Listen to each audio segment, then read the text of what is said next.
Nak, ang story na to karon guys, si Jonas ug ang dako nga fish. Wow! Usa ka adlaw gisugo ni Jesus si Jonas. Jonas! Adto ka sa Nineveh! Oh my God! Wow! Asa mo adto si Jonas na?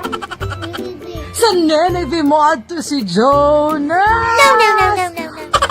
Pero, wala na minaw si Jonas kang Jesus. What? Unsa iyang gibuhat? Ni adto siya sa Tarsis. Asa siya ni adto day? Daisy. Sa Tarsis siya ni adto ug wala siya ni follow sa gisugo sa Ginoo.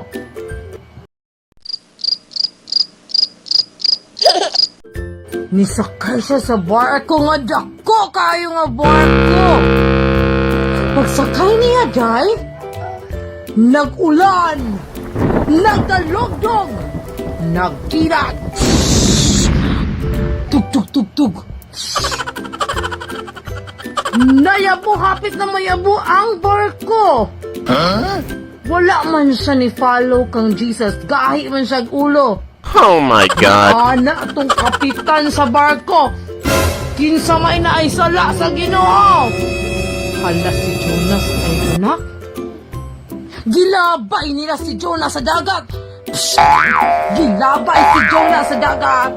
O wala na lang bagyo. Paglabay ka Jonas na, nag-iyak si Jonas. Jesus, sorry.